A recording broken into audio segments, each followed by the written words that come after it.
শুনশান শ্রীনগর, রাস্তায় দেখা পাওয়া যাচ্ছে শুধুমাত্র সেনা কনভয় এবং আধা সেনা বাহিনী যারা বিভিন্ন গন্তব্যে যাচ্ছেন তাদের। এছাড়া কার্যত শুনশান শ্রীনগরের পথঘাট। পর্যটন ব্যবসা মুখ থুবড়ে পড়েছে। শুধু পেহেলগাঁও নয়, শ্রীনগরেও যে সমস্ত পর্যটন স্থল রয়েছে তাতে ভিন রাজ্য থেকে আসা বা বিদেশি পর্যটক কারোরই দেখা নেই। P4 insulated water tanks, kitchen and bath fittings, বিশুদ্ধ জল, সুস্থ জীবন, P4 আজীবন। পথে ঘাটে মানুষজন কম যদিও রবিবার, তবে এখনো পর্যন্ত শুনশান ফাঁকা রাস্তাঘাট। মাঝে মাঝে একেবারে হুটার বাজিয়ে সেনা কনভয় ছুটে যাচ্ছে বিভিন্ন জায়গাতে, এই ছবি ধরা পড়ছে। ডাল লেক, যে ডাল লেক একেবারে বলা যেতে পারে কাশ্মীরের প্রতীক, সেই ডাল লেক এরকমই অবস্থা, পর্যটক শূন্য। পরপর হাউসবোট দাঁড়িয়ে রয়েছে, আমরা দেখতে পাচ্ছি নোঙর করে, শিকারা নোঙর করে দাঁড়িয়ে রয়েছে, পর্যটকের দেখা নেই।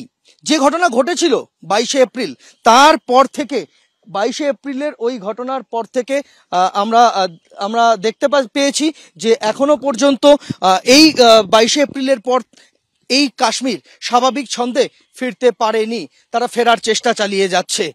কবে কাশ্মীর তার স্বাভাবিক ছন্দে ফিরবে, এখন তারই অপেক্ষা। থমথমে কাশ্মীর এখনো নিজের স্বাভাবিক ছন্দে ফিরতে পারেনি। ভূস্বর্গ, যে ঘটনা ঘটেছিল 22শে এপ্রিল, নৃশংস গণহত্যা হয়েছিল, সেই গণহত্যার পর থেকে এতটা দিন কেটে যাওয়ার পরেও একই রকম ভাবে কাশ্মীর তার নিজেকে খুঁজে বেড়াচ্ছে। এই মুহূর্তে আমরা দেখতে পাচ্ছি যে ডাল লেকের সামনে এখানে আধা সামরিক বাহিনী, কোথাও সেনাবাহিনী, তাদের টহলদারি, এবং আমরা দেখতে পাচ্ছি যে এই ডাল লেকের পার্শ্ববর্তী যে রাস্তা রয়েছে সেখানে সার্চ অপারেশন চলছে। জায়গায় জায়গায় জায়গায় জায়গায় যে কোথাও এসএসবি, কোথাও রাষ্ট্রীয় রাইফেলস, কোথাও আধা সেনা, কোথাও সেনাবাহিনী, তারা মোতায়েন রয়েছেন। মেটাল ডিটেক্টর দিয়ে জায়গায় জায়গায় তল্লাশি চলছে। এখনো পর্যন্ত 22শে এপ্রিল যে ঘটনা ঘটেছে সেই ঘটনার সঙ্গে যারা যুক্ত তাদের খোঁজ পাননি গোয়েন্দারা। এনআইএর ডিজি 3 দিন কাশ্মীরে রয়েছেন। পেহেলগাঁওতে একটা লম্বা সময় তিনি তল্লাশি অভিযানের ছিলেন। তার পাশাপাশি যাদেরকে এখনো পর্যন্ত সন্দেহ করা হচ্ছে, যাদের স্কেচ প্রকাশ হয়েছে, যাদের ছবি সামনে এসেছে, তাদের সম্পর্কে তথ্য জোগাড়ের চেষ্টা চালিয়ে যাচ্ছে এনআইএ।